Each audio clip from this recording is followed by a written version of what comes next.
여러분 안녕하세요. 정희철 목사입니다. 바른믿음의 정희철 목사입니다. 자, 오늘은 계속해서 영국 성공의 복음주의에 대해서 살펴보겠습니다. 영국 성공의 복음주의 안에 과연 구원을 주는 그리스도 예수의 복음이 있는가 하는 거에 대해서 계속 살펴보도록 하겠습니다. 자, 아무래도 이게 너무 길어서 연이어서 두 편을 올리도록 하겠습니다. 자, 공부를 시작하기 전에 제가 먼저 부탁을 드릴게요. 한 가지. 저는 많은 유튜브 강의하시는 분들이 이것 좀 소개해 주세요. 구독해 주세요. 하는 거 좀 우습고 민망했어요. 근데 저도 그런 말을 절대 안 하려고 그러는데 그 기계가, 유튜브 기계가 사람들의 반응이 없으면, 또 구독이 없거나 반응이 없으면 확산을 시켜주지 않는다 그래요. 그래서 제가 이렇게 노력해서 영상을 만드는 건 더 많은 사람들에게 이것을 제공하려고 하는 것이고, 또 그래서 바른 믿음과 바른 복음이 확장되려고 하는 것인데, 가급적 빨리 좀 확장되었으면 좋겠어요. 제가 이 영상 사역을 시작한 지 한 3개월 됐는데, 지금 한 325명 정도가 정기 구독을 하고 또 보고 있어요. 예.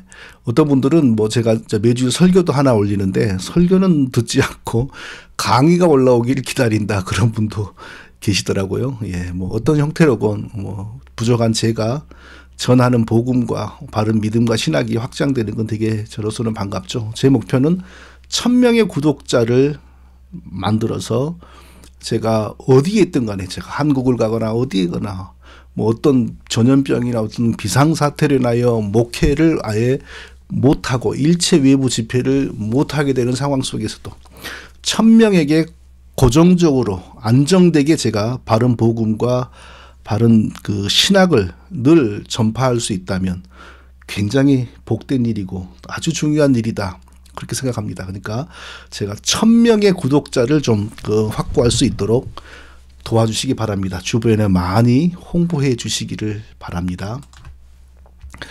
자, 다시 한번 복음주의 계파들을 한번 살펴보도록 하겠습니다. 어떤 복음주의 계파들이 있냐 하면요, 종교개혁과 함께 루터파 복음주의, 그리고 칼빈파 복음주의. 칼빈파 복음주의가 개혁신학이라고 하고요. 그 다음에 종교개혁이 바다를 건너 영국으로 가면서 앵글리칸 성공의 복음주의가 또 시작이 되고, 그 성공의 복음주의에 대해서 반발하는 청교도 복음주의가 탄생하고, 또 영국에서 나중에 앵글리칸 복음주의 안에 있던 인물인 웨슬리라고 하는 사람이 또 하나의 복음주의 계보를 형성하죠. 훗날에 감리교회가 되고, 그 다음에 또 1900년도 초에는 미국에서 오순절 복음주의가 또 출현을 합니다. 자, 오늘은 이 성공의 복음주의에 대해서 살펴보겠는데, 성공의 복음주의가 어떻게 탄생했는지를 살펴보도록 하겠습니다. 자, 이 사진만 보더라도요, 성공의 사람들의 이 모임의 사진만 보더라도 여기가 천주교인지 성공회인지 분간을 하기 어려운 그런 모습이네요. 자, 이 정도로 영국 성공회는 천주교와 유사하다라는 사실을 우리가 알 수 있습니다. 영국 성공회를 우리가 살펴볼 때 이런 개념을 가져야 돼요. 영국 성공회가 형성되는 과정에서 아주 중요한 단계가 있는데, 그것을 1단계, 2단계라고 해도 되고 전기 후기라고 해도 되는데, 어느 때까지인가 엘리자베스 여왕이라는 분, 엘리자베스 여왕이 1558년에 취임해 가지고 1603년에 사망을 합니다. 근데 엘리자베스 여왕의 한 전반기, 그러니까 1580년대까지가 영국 성공회가 형성되는데 아주 중요한 분수령이었습니다. 그리고 그 이후에는 이제 또 다른 국면으로 접어듭니다. 그러니까 헨리 8세부터 엘리자베스 여왕의 전기까지, 그리고 엘리자베스 여왕의 후기부터 찰스 2세라고 하는 왕까지, 이렇게 나누어서 봐야 될 필요가 분명히 있어요. 영국 성공회 복음주의의 형성 과정을 보기 위해서. 자, 첫 번째, 헨리 8세라고 하는 왕. 헨리 8세 그러면은 이 사진을 보세요. 6명의 아내. 예, 6명의 아내. 이 사람은 아들을 낳기 위해서 계속 부인을 바꿨어요. 굉장히 여성 편력이 심했습니다. 그래서 이렇게 재미있는 게요. 이 사람의 그 초상화를 보면 의도적으로 영국의 그 예술가들이 이 사람의 그 남성 부분을 이렇게 불뚝 뭐 강조를 한다고 해야 되나요? 그런 그림들이 있어요. 그 정도로 여성 편력이 심했다라는 것을 표현하는 것 같아요. 또 뭐 어떤 글에 의하면 그때 당시에 화풍은 또 그렇게 남성성을 그렇게 강조한다 뭐 그런 말도 있더라고요. 1534년에 이 왕이 수장령이라고 하는 것을 발표합니다. 수장령이 뭐냐 하면은 자기가 첫 번째 그 캐서린이라고 하는 천주교인, 자기도 원래 천주교인이었죠. 부인이 원래 그 자기 형님의 부인이었는데 자기가 좋으니까 막 그 교황에게 술을 써가지고 자기 부인으로 만들었어요. 그런데 살다 보니까 실증이 나고 또 그 캐서린의 궁녀였던 앤 블린인가 하는 그 궁녀가 또 눈에 들어오기도 하고 또 자식도 없고 왕이 아들이 없으면 안 되잖아요. 그래서 캐서린을 버리고 그 앤 블린이라고 하는 궁녀를 자기 부인으로 정비로 맞이해야 되겠는데 교황으로부터 이게 승인이 나와야 되는데 교황이 승인을 안 해주는 거예요. 왜냐하면 캐서린이 그때 당시 독일 그 황제의 그때 유럽에서 독일 황제의 힘이 강하잖아요. 고모인가 이모인가 그랬어요. 그러니까 교황에게 승인하지 말라고 압력을 넣으니까 교황이 마음대로 못한 거잖아요. 그래서 내가 교황의 승인을 받을 필요가 있느냐 하는 반발심을 가지게 되고 그래서 지금부터 영국은 종교개혁한다. 이게 종교개혁이라는 정치적 술수를 동원해 가지고 지금 교황이 영국의 대표가 아니고 내가 영국 왕인 내가 영국 교회의 대표다라고 하는 수장령을 발표를 합니다. 그러니까 이거 순수 종교개혁이 아니라 정치적인 술수지요. 그러니까 천주교로부터 떨어져 나오긴 나왔어요. 왜 교황의 권위로부터 떨어져 나오기 위해서 그렇게 한 거예요. 그래서 이제 6개 신조라고 하는 걸 만들어요. 6개 신조, 영국 교회 역사에서 6개 신조, 42개 신조, 39개 신조 이런 게 굉장히 중요합니다. 6개 신조라고 하는 것은 이제 교황으로부터 떨어져 나온 영국 국교회 성공회가 믿는 신앙의 내용이 뭐냐라고 하는 것을 표현하는 거였죠.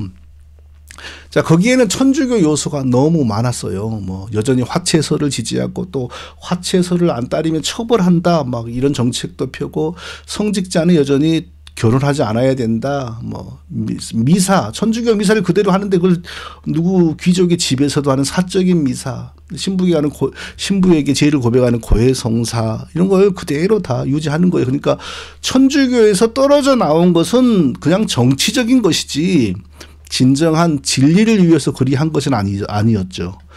영국 성공회가 일단은 이렇게 출발을 한 것입니다. 자, 저 사람이 죽고 저 사람의 세 번째 부인에게서 태어난 에드워드 6세라고 하는 아들이 물려받았어요. 어린 나이에 물려받았어요. 아주 어린 나이에. 8살인가 그래요. 그러니까 이 사람이 8살짜리가 뭐 하겠어요. 이때 벌어진 일들은 다 이 왕의 주변에 있는 대신들에 의해서 된 겁니다.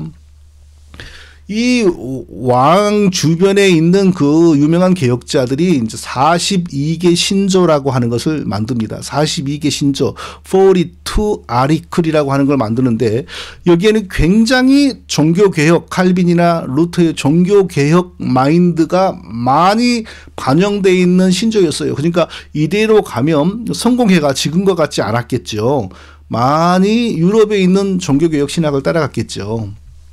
그때 이제 이때부터 미세하게 내부에서 갈등이 일어나는데 어떤 갈등이냐면 천주교에서 떨어져 나왔지만 천주교로부터 많이 벗어나기를 원치 않는 사람들이 있고 천주교로부터 확실히 벗어나서 루터나 칼빈처럼 종교개혁을 하기를 원하는 사람들이 있는 거죠. 그게 표면적으로 충돌하지는 않았으나 내면에 그런 미세한 갈등은 일어나고 있었습니다. 그런데 어떤 일이 벌어지냐면 저 왕이 어린 왕이 원래부터 병이 있었어요. 오래 살지를 못하고 일찍 죽으니까 이번에 또 누가 등장하냐 하면 잉글랜드 역사에서 최초의 여왕이 등장하는데 이 여자가 최초의 여왕인데 이 여자는 누구냐면은 그 헨리 8세의 딸인데 헨리 8세가 버린 첫 번째 왕 캐서린의 딸입니다. 그러니까 이 집안은 어떤 집안이냐면요. 이 사람은 종교개혁에 대해서 이를 갈 수밖에 없어요. 왜냐하면 종교개혁 때문에 종교개혁의 와중에서 물론 가짜 종교개혁이지만요. 자기 어머니가 버림을 받은 거예요. 이게 자기 어머니를 자기 아버지가 버리기 위해서 수장령이라고 하는 정치적 종교개혁을 끌고 나온 거예요. 그러니까 이 사람은 어머니와 이 딸은 여전히 천주교인으로 남아 있는 거고 그리고 불행한 시절을 보낸 거죠. 아마 왕국에 살지 못하고 사가에서 불행한 시절을 살았는데 자기 사촌 오빠인지 남동생인지 하는 애가 왕이 되더니 일찍 죽으니까 자기가 왕으로 픽업이 된 거예요. 그러니까 어떤 일이 벌어지겠어요? 아버지를 부추겨서 종교 개혁을 했던 사람들을 전부 죽이는 거예요. 그래서 이때 유명한 그 개혁가들 크레머, 리들리, 라티머, 로저스, 후퍼 이런 그 쟁쟁한 사람들 300명이 장작더미 위에서 죽임을 당하는 일이 벌어졌습니다. 그때 이제 잔 낙스는 원래 스코틀랜드 사람인데, 저 북쪽의 스코틀랜드 사람인데, 여러 우여곡절 끝에 남쪽에 살다가 남쪽에 그 헨리 8세가 구해줬어요. 자기가 그 노예선에 끌려갈 때. 잔 낙스나 또 여러 사람들은 죽음을 피하여 유럽으로 도망을 갔어요. 일부는 루터 쪽으로 도망을 가고 일부는 제네바의 칼빈 쪽으로 도망을 갔는데 루터 쪽으로 가나 칼빈 쪽으로 가나 종교 개혁을 더 많이 배우게 되잖아요. 그런데 잔 낙스는 칼빈 쪽으로 도망을 갑니다. 그래서 칼빈에게서 종교 개혁을 칼빈의 신학을 배우게 되죠. 이때는 뭐 천주교인 빼놓고 국교회를 따르는 사람들, 국교회 안에서도 좀 더 개혁하려고 하는 사람이나 국교회 안에서 그냥 미지근하게 남으려고 하는 사람이나 싸울 단계가 아니잖아요. 지금은 살아남아야 되니까 함께 도망가서 서로 위로하고 그랬던 시절입니다. 그런데 또 이 메리라고 하는 여왕도 오래 살지를 못했어요. 비교적 일찍 죽었어요. 한 5년 만인가 6년 만에 죽었어요. 그랬더니 이번에 또 헨리 8세의 딸이 또 다른 딸이 왕이 됩니다. 그 딸이 바로 그 유명한 엘리자베스. 지금 영국에 있는 엘리자베스하고는 뭐가 많이 다르겠죠. 근데 하여튼 엘리자베스 1세입니다. 이 여왕이. 이 여왕은 또 어떤 내력을 가진 사람이냐면 아버지 헨리 8세가 첫 번째 부인 캐서린, 그러니까 피의 메리의 어머니를 버리고 그녀의 궁녀였던 앤 볼린을 왕비로 삼았잖아요. 그런데 왕비로 삼았고 아기가 태어났는데 기대하던 사내 아이가 나온 게 아니고 이 여자가 나온 거예요. 그런데 또 왕이 눈이 딴 곳으로 간 거예요. 그래서 이 여자의 그러니까 엘리자베스의 어머니가 간통했다라는 누명을 씌워서 처형해버리고 세 번째 부인을 얻었고 세 번째 부인이 낳은 아들이 바로 일찍 죽어버린 에드워드 6세였던 거예요. 그러니까 세 번째 부인이 낳은 아들이 제일 먼저 왕이 되고 그다음에 첫 번째 부인이 낳은 딸이 두 번째 왕이 되고 그다음에 두 번째 부인이 낳았던 딸이 이제 엘리자베스 여왕이 되는 겁니다. 그런데 이 여왕의 때에 영국이라고 하는 나라는 세속적인 측면에서 크게 앞으로 번영할 수 있는 기틀을 다지게 됩니다. 이 여왕은 자기 어머니가 개신교인이고 종교교육이 된 상황 속에서 좋은 일을 못 받지 않습니까? 자기 아버지가 딴 부인을 얻기 위해서 자기 어머니에게 간통죄를 물어서 목을 쳤어요. 그러니까 그리고 쫓겨난 거죠. 궁에서. 불우한 시절을 보낸 거죠. 그리고 왕이 됐어요. 그러니까 이 여자의 이 엘리자베스 여왕 입장에서는 천주교로 가나 개신교로 가나 그게 그거야. 한쪽으로 기울어질 필요가 없어. 종교는 딱 한쪽으로 기울어지지 말고 그냥 아버지가 했던 대로 천주교도 안 되고 완전히 개신교도 안 되고 영국의 성공회의 노선 그 중간 노선을 가야 해라는 게 바로 이 엘리자베스 여왕의 정책이었습니다. 그래서 이 여자는 엘리자베스 여왕은 등장하자마자 1559년 그러니까 1년 후에 수장령을 발표해요. 수장령이 뭐냐? 내가 우리 아버지 헨리 8세가 했던 것처럼 영국 교회의 대표야. 그러니까 세속 국가의 대표이고 교회의 대표입니다. 권력을 확실히 장악하는 거죠. 아주 권력을 장악하는데 무서운 집착이 있었던 여왕이었어요. 그리고 통일령을 발표합니다. The Acts of Uniformity라고 하는 걸 발표해요. 이 뭐냐면은 온 나라 내가 다스리는 나라에서는 이렇게 하나님을 섬겨야 돼라고 국교회를 따르는 거 성공회를 따르라는 거죠. 이거 외에 딴 거 하면은 안 돼. 불법이야. 장악하는 거죠, 종교를.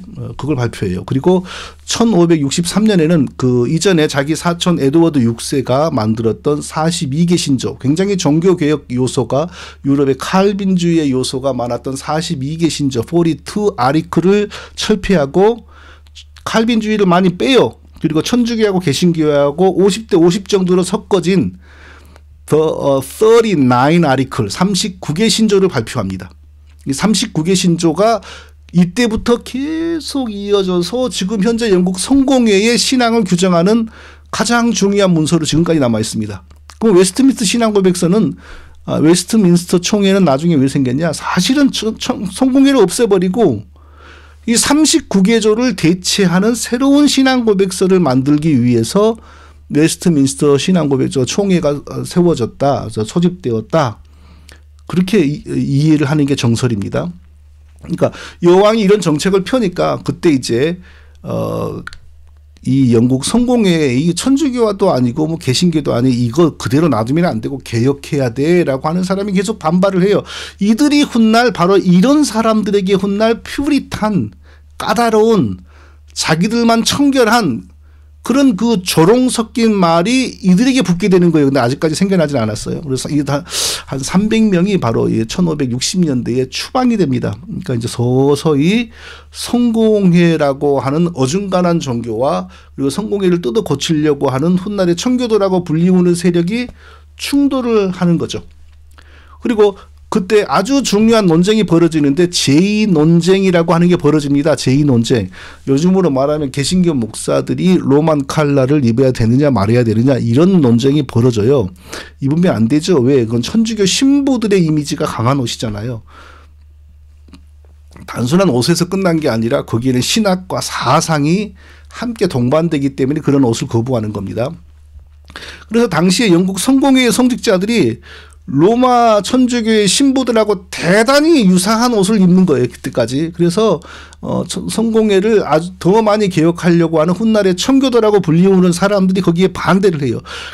굉장한 논쟁이 벌어졌는데 안타깝게 회의를 했어요. 회의에서 58대 59 단 한 표 차이로 훗날의 청교도가 되는 개혁파들이 패배했어요. 아주 결정적인 정말 역사의 아픔이죠. 이 한 표 차이로 성공회 노선이 이기자 여왕은 드디어 성공회를 중심으로 국정을 장악할 수 있는 힘을 가지게 된 겁니다.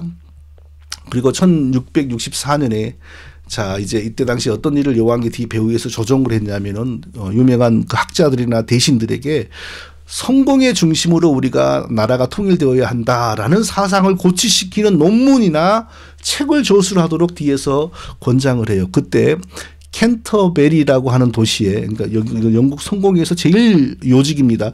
캔터베리 대주교 조지 파커라고 하는 사람이 우리나라 말로는 공시, 그 영어로는 어드버타이즈먼트라고 하는 논문 제목입니다. 잡지 뭐 어떤 아티클이라고 해야 되는지 그거 잘 모르겠어요. 근데 하여튼 공시, 어드버타이즈먼트라고 하는 글을 썼는데 그 글을 쓴 건 뭐냐 하면은 지금 여왕을 중심으로 나아가는 성공회 노선에 반대하는 건 옳지 않다. 성공회의 뭐 천주교도 아니고 개신교도 아닌 이 방식으로 가는 게 맞다. 이것을 이제 옳다고 선동하는 글을 쓴 거예요. 거기에서 늘 저항하는 사람들, 그러니까 개혁하려고 하는 사람들, 영국 성공회를 더 개혁하려고 하는 사람들, 그 사람들을 어떻게 평온하냐 하면요, 아주 까다로운 사람,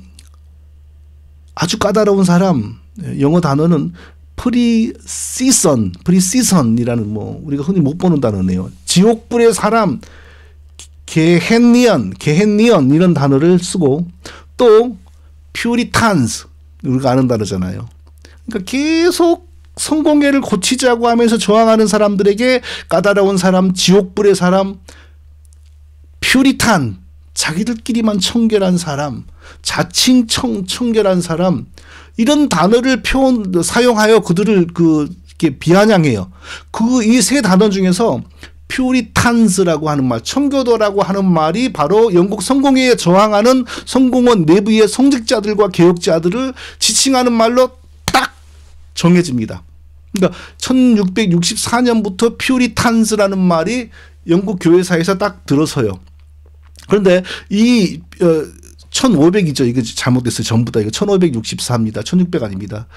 1660년대는 이미 천교가 끝나버렸을 때예요. 1662년에는 나중에 아예 천교도 운동이 불법이 됩니다. 그래서 그때는 천교도를 퓨리탄이라고 안 하고 언컨포미스트, 순응하지 않은 사람들, 이런 다른 말로 변해요. 그러니까 1660년대부터는 순응하지 않은 사람들, 비국교도들 이렇게 표현되고 그 전에는 퓨리탄이라고 표현됩니다. 자, 그리고 여기 다 지금 1500인데 1569년부터 성공회 안에서 어떤 일이 벌어지냐면요. 칼빈이 세운 장로교 제도를 국교회 속으로 도입해야 돼. 이런 걸 주장을 하기 시작해요. 그래서 이것은 1569년에 케임브리지 대학의 신학부 교수였던 토마스 카트라이트라고 하는 신부가, 다 이게 성공회 내부의 성직자들입니다. 사도행전 강해를 진행해 나가면서 가장 성경적인 교회 제도는 장로교회야, 칼빈이 세운 장로교회야, 이것을 주장하는데 이게 들불처럼 번져나요. 많은 사람들이 여기에 지지를 표명해요. 그러니까 성공회가 굉장히 휘청거리기 시작하는 거예요. 성공회 내부에서 한 300명 이상의 많은 성직자들이 장로교회가 성경적인 교회지 성공회는 성공적인 교회가 아니야, 막 주장을 해요. 그런데 이때부터 20년 정도 굉장히 성공회가 진통을 겪는데, 그러나 여왕이 장로교회 제도를 너무 싫어했어요. 왜 그랬을까요? 장로교회 사상은 국가와 교회가 분리되고, 국가는 국가대로 하나님이 세웠고 교회는 교회대로 하나님이 세운 거예요. 그래서 국가는 교회를 존경하고 때로는 비판하고, 또 교회는 국가를 존경하고 때로는 비판하고, 이렇게 상호 견제하면서 하나님 나라를 세워간다는 게 바로 칼빈의 장로교 사상입니다. 그런데 지금 이 여왕은 국가의 왕이고 동시에 교회의 수장이잖아요. 다 자기가 장악하고 있잖아요. 근데 교회와 국가가 나누어지면, 장로교회 사상이 들어와서 나누어지면 자기 권력이 흔들리지 않습니까? 그래서 강력하게 성공의 주교들을 지지해주고 장로교를 탄압합니다. 그래서 1580년대 말에 가면 장로교회 중심 인물인 존 필 이런 사람들이 결국 죽으면서 장로교회주의 청교도 운동, 그러니까 성공회 안에 장로교회 운동을 펴는 청교도들이 다 공식적으로 끝납니다. 이게 바로 여기까지가 청교도 영국 성공회가 형성되는 데 있어서 중요한 전반기, 아주 그 한 국면이 이제 어떤 종결되는 거고요. 그 다음부터 또 어떤 시대로 가냐면 엘리자베스 여왕의 후기로 갑니다. 자, 22분인데요. 오늘은 1부는 제가 여기까지 하고 곧바로 2부를 이어가도록 하겠습니다.